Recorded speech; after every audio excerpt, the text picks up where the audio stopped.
Hello YouTubers, this is Cessnaace back again with another book ads video. This one concentrating on books dealing with the collecting of comic books, something I am big into.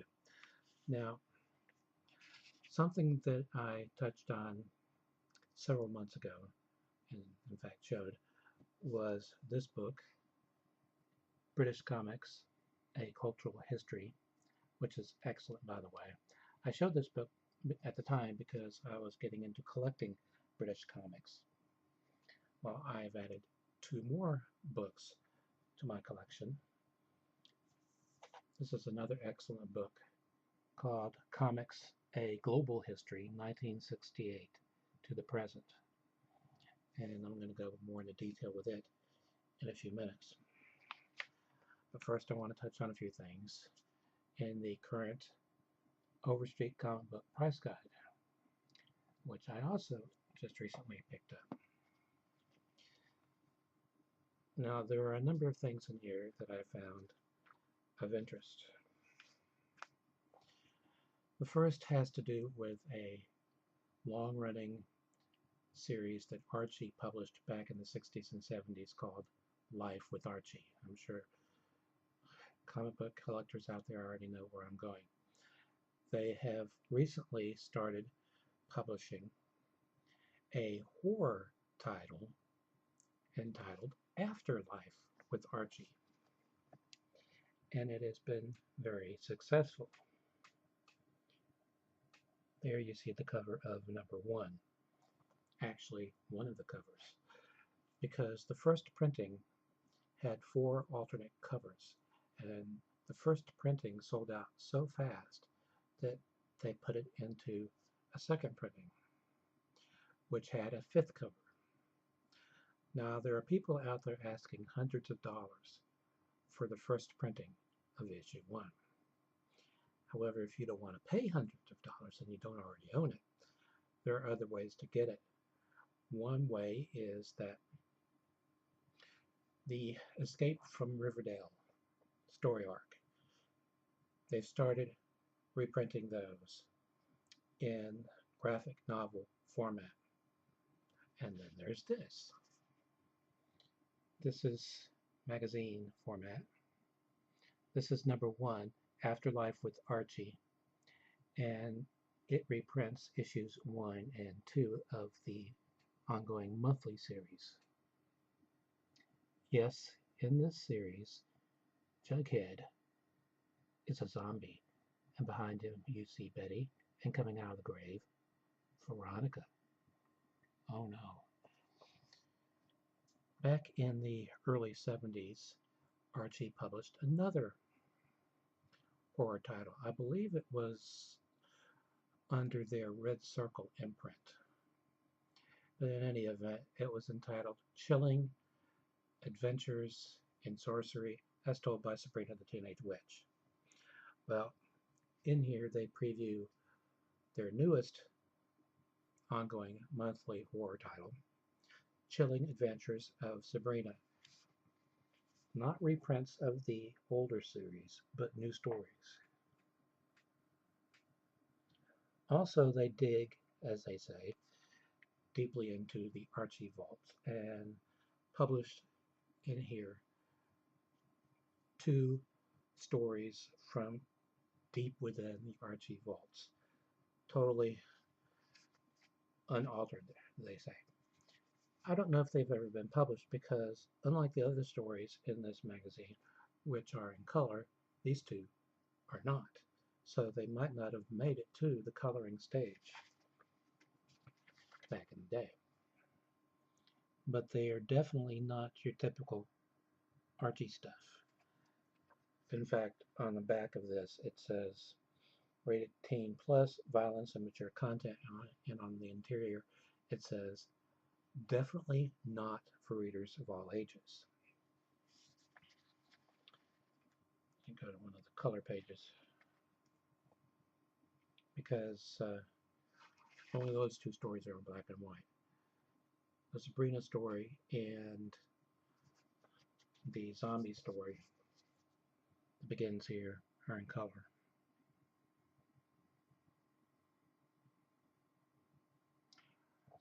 Way to go, Archie.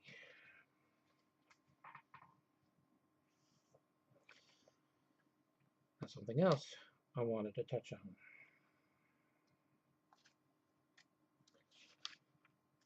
I mentioned in the video that I did earlier this year,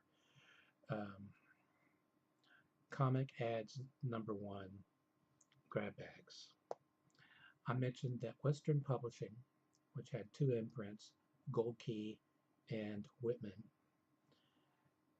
reprinted some of their comics using the Whitman imprint and packaged them in baggies and sold them as grab bags, and that was very successful. So successful, in fact, that they were approached by DC Comics, and DC had Whitman sell them in grab bags. And I don't recall who it was, but somebody asked me, was that with the Whitman imprint? Did DC Comics let their titles be published with the Whitman imprint? Yes. In fact, there's a whole section of it right here in the market report from one of the dealers. The Whitman variants of DC Comics are up in demand with diminishing supply. Since they were sold in pre-packs only, mainly in big box and chain stores, they sold mainly to readers from the general public, with most being thrown out and the remaining copies mostly well used in the fair to good to very good to fine condition range. For these, higher grade starts at fine or better, with perhaps about 10% surviving copies in fine, 6.0 or higher grades. This year it became evident that 8 June 1980 variants are by far the scarcest, typically with 0 copies of any of them on eBay. They include Action number 508, Batman number 324, DC Comics Presents number 22, Flash number 286, Junior Justice League number 179, Legion number 264, New Adventures of Superboy number 6, and Superman number 348. Very good to find copies of these typically bring over $50 on eBay or at eBay auctions. The rarest DC Whitman thought to not exist until about March 2012 was DC Comics Presents number 22. Anyway, it goes on from there. So since I was asked, I thought I would touch on it. Yes, there were DCs sold under the Whitman imprint.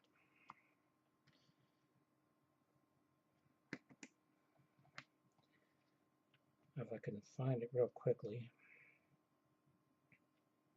I believe it's page 265. 237, 247, 253.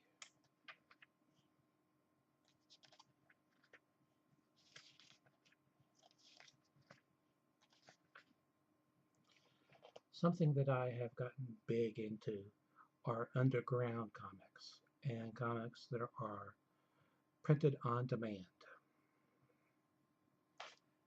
About 80 to 90% of the comics that I have that fall into those categories are not in the price guide. However, it appears that there is an underground comics price guide with 2 different covers yet. So I'm going to have to get a copy of that. Now, before I get to this book, some of the recent ads and the print on demand bit that I was talking about. I just recently received these. Well, in fact, in the past week. This isn't the only issue that I received of this series. This is Danger Dolls number 4. Interior art is in color. That is DC Comics, publisher. This is from Wicked Wolf Comics, Wicked Awesome Tales. The interior art is in black and white. But the stories are very reminiscent of EC Comics, especially the way EC Comics would have a twist ending. And then issue number 1 of Weird Menace. And what looks like the Comics Code Authority seal up here is actually approved by the Comics Violence Code. That's what it says. Anyway, this is the sort of thing I'm getting into these days, in addition to what I pick up at the comic book store. Now, excellent, excellent book.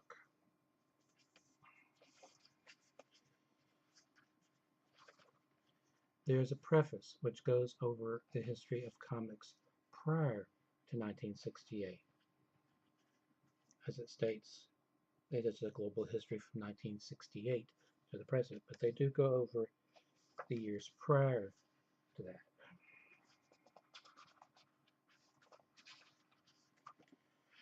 Now, some of the chapters, the undergrounds and after, American mainstream comics, American mainstream comics a new generation, mainstream manga, Garo and alternative manga,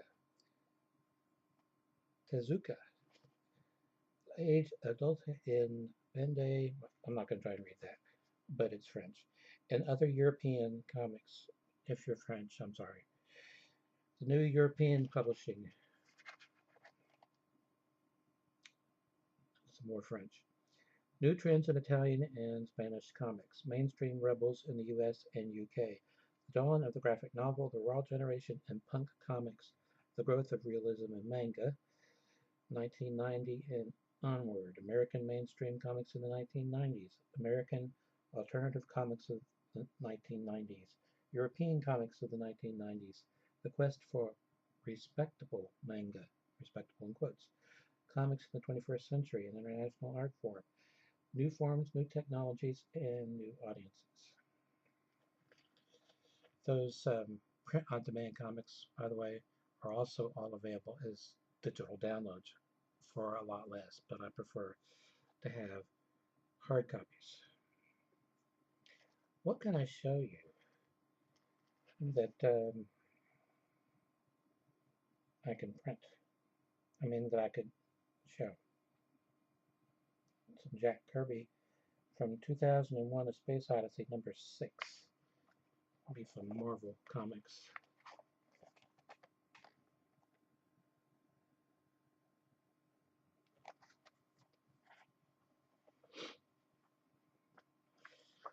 A lot of the underground alternative comic stuff that they printed here, I can't show you. Like that.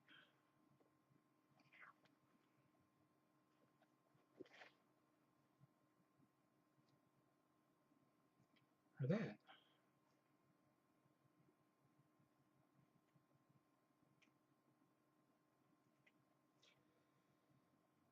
American Flag. Well, that's a comic that was published by First, a company I miss. I should say a publisher I miss. Here is a section on French comics.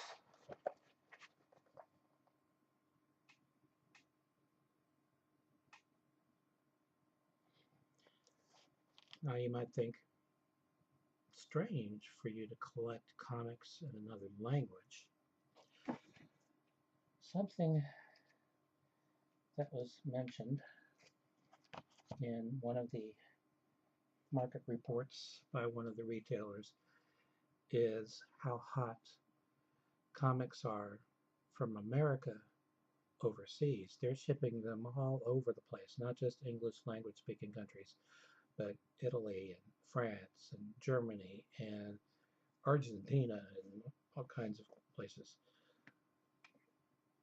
So I don't see what the big deal is. Besides, when we were living in Germany in the mid-70s, I bought reprints of the first several uh, issues of the Gold Key Star Trek series, the very first Star Trek series in comics. They were in German, but I was buying them in order to attempt to translate them into English. My weird way of trying to learn German. It didn't work, but I was trying, and I had a lot of German friends and schoolmates putting up with me. All right, until next time, stay awesome.